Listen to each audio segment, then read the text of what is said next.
कल सुहेल अफरीदी पर बहुत सी तनकीद हुई। अब उन पर तनकीद क्यों की गई कि उन्होंने जब कल अपने रूम की तस्वीर शेयर की सोशल मीडिया पर, तो उनके बैग पर खान साहब की तस्वीर थी, कायदे आजम की तस्वीर गायब थी। वो उन्होंने दूसरी साइड पर लगा दी थी, ठीक है। और पीछे उनके एक झंडा होता था पाकिस्तान का, उन्होंने उस झंडे की जगह पर अपना पाकिस्तान तहरीक इंसाफ का झंडा रख दिया, और जो पाकिस्तान का फ्लैग था, झंडा था, उसे छोटे साइज में ऊपर मेज के ऊपर रख दिया, ठीक है। लोगों ने बड़ी तनकीद की कि देखो यार पिछो झंडा गैप करता, देखो यार इन्होंने कायदे आजम की तस्वीर पिछो हटाती और खान साहब की तस्वीर उत्थे लाती, ठीक है। तो बहुत से पीटीए वाले कहने लगे जी कायदे आजम तुम निजाम से तलाश करो, तस्वीर से तलाश ना करो। पाकिस्तान का झंडा छोटा अगे रखा पर है तो है ना, खत्म तो नहीं किया, गैप तो नहीं किया।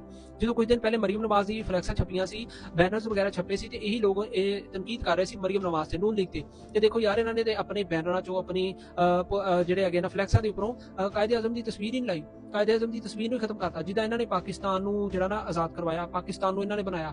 ਤੇ ਅੱਜ ਖੁਦ ਦੀ ਗੱਲ ਆਈ ਹੈ ਤੇ ਖੁਦ ਲੋਕਾਂ ਨੂੰ ਇੱਧਰ ਉੱਧਰ ਫਿਰੀ ਜਾ ਰਹੇ, ਠੀਕ ਹੈ। ਨਿਜ਼ਾਮ 'ਚ ਤਲਾਸ਼ ਕਰੋ, ਕੁਛ ਨਹੀਂ ਹੁੰਦਾ, ਝੰਡਾ ਛੋਟਾ ਕੀਤਾ ਕਿਉਂ, ਤੁਸੀਂ ਕਿਉਂ ਕੀਤਾ, ਠੀਕ ਹੈ। ਹੁਣ ਤੁਸੀਂ ਵੀ ਤੁਹਾਡੇ ਉੱਤੇ ਗੱਲ ਆਈ, ਖੁਦ ਆਪਣੀ ਉੱਤੇ ਵੀ ਗੱਲ ਲੈ ਕੇ ਆਓ, ਆਪਣੀ ਗੱਲਾਂ ਨੂੰ ਵੀ ਤਸਲੀਮ ਕਰੋ, ਆਪਣੀ ਜਿੱਥੇ ਤੁਹਾਡੇ ਅੰਦਰ ਕਮੀ ਆ ਖਾਮੀ ਆ ਉਹਨੂੰ ਵੀ ਤਸਲੀਮ ਕਰੋ, ਅਗਰ ਤੁਸੀਂ ਬਿਹਤਰ ਨਿਜ਼ਾਮ ਚਾਹੁੰਦੇ ਜੇ।